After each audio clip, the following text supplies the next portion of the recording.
মহেশপুরে ৮ নং বাঁশবাড়ি ইউনিয়ন বাংলাদেশ জামাত ইসলামের উদ্যোগে এক বিশাল জনসভা অনুষ্ঠিত হয়েছে। উক্ত জনসভায় প্রধান অতিথির বক্তব্য রাখেন অধ্যাপক মতিয়ার রহমান।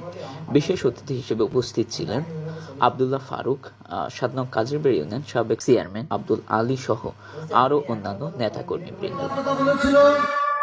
রক্ষী বাহিনীর মাধ্যমে দেশের জনগণের উপর যে নির্যাতনের স্টিম রুলার চালায় মানুষ, যাদেরকে ৯৮-৯৭ ভাগ মানুষ ভোট দিয়ে ক্ষমতায় দেয়, সেই নেতা, সেই দেশের, সেই দলের প্রধানকে যখন দুনিয়া থেকে অগণতান্ত্রিক পদ্ধতিতে মুক্তিযোদ্ধার একটি দল যখন দুনিয়া থেকে বিদায় দিল, তখন তার জানাজা পড়ার লোক ছিল না।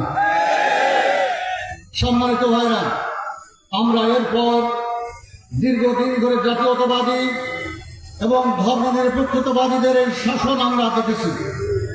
মানুষের সামনে তারা শুধু আশাবাদী শুনিয়েছে, প্রকৃতপক্ষে শান্তি, কল্যাণ, মুক্তির জন্য তারা তেমন কিছু করেনি। আজকে ৫৪ বছর পরেও এদের স্বনির্ভর হতে পারেনি।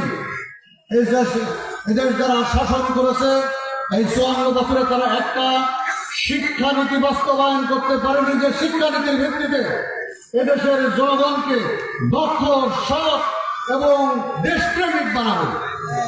সম্মানিত ভাইরা, তাদের এই ৫৪ বছরের শাসনে এদেশে এমন একটা বিচার ব্যবস্থা তারা কায়েম করতে পারেনি, যে বিচার ব্যবস্থার মাধ্যমে মজলুম মানুষ আদালতে যাওয়ার পর বিচার পাবে।